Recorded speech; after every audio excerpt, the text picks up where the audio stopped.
TJ approached me and said, "Hey, I love the way you play. I love your toughness. I love the energy you brought." And I was kind of just like, wow, like this guy he gets what I could do. I love the school. I love what was going on, and really and truly, I really developed a great relationship with TJ. With him in my corner, and I felt like I could do it. I'd be in a place where I'd be able to really set myself apart. And 100%, TJ will tell you the story. He called me and he said, "Hey Mel, our coach is leaving, and we're having a new coach. His name is Fred Hoiberg.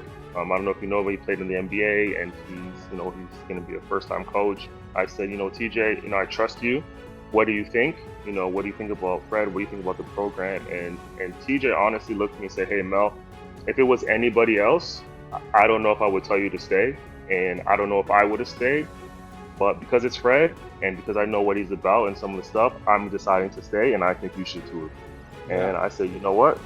If that's the case, I will." And I think that it was the best decision because Fred was, I think, light years ahead of his time. And then we also had TJ and the rest of the staff who were there, who were great people who helped, I think, mold and reinforce what he was doing and bringing that toughness to some of those teams that I think you can still see, in the way that he plays and in the way he operates. And honestly, it was the best decision I ever made. And I 100% attribute it to TJ because he was the reason why I stayed. In the Big 12, just going into the fire and having valuable, impactful minutes and time, I think it really developed me and really gave me an opportunity to see, wow, this is the type of level that I'm at. These are the players we're at. And in order to compete and to do well, we've got to step it up, me individually and as a team.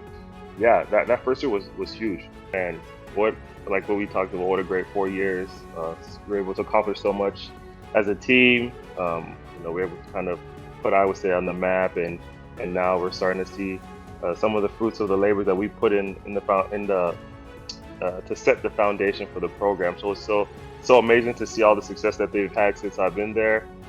At school and the university, it didn't feel like work. It was something that I just loved to do. It was something that was really fun. It was a passion, and I wanted to represent myself in our school. We had talented scorers, shooters. We had one of the best shooters in the country in Tyrus McGee.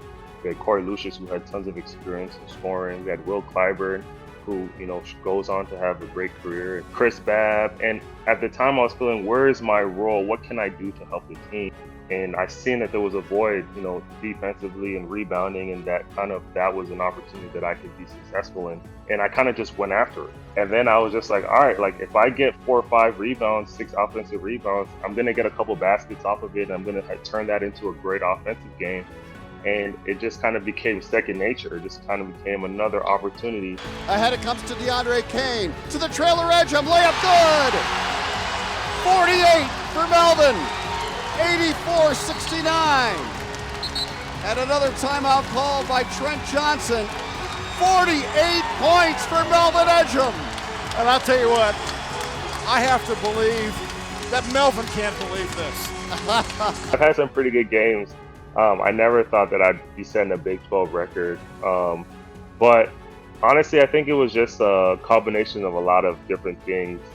They were playing a zone, and the biggest thing I remember was just how unselfish my teammates were, because once I got to 25, 30, and I was going, guys really kept looking for me, kept looking for me to make the right plays. Guys were looking for me and wanted to see me do well. And I think that was a big component of our team. We had a lot of guys who were generally happy to see everyone succeed, other guys succeed. And when you have a culture like that, it's easy for those type of things to happen. And then just the crowd, the atmosphere, everybody cheering me on. I think they were I know they were chanting my name at the end, and that just gave me goosebumps. And I just look back at that game and I just think, wow, what a great community, what a great university, what a great opportunity. Just a great culture. Iowa State is the champion of the Big 12 Conference, a 74-65 victory for the Cyclones. I remember just having some really great games, and really just being focused.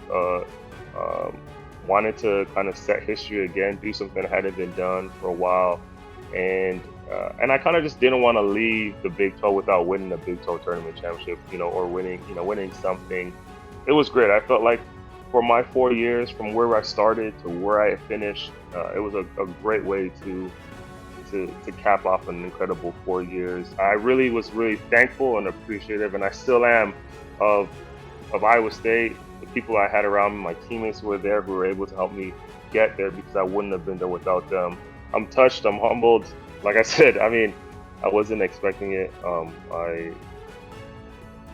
Another validation moment for me. Another moment that kind of reinforces that I made the right decision. I had the right people around me. I chose to be around people who were going to push me, motivate me, inspire me, and you guys were able to do that.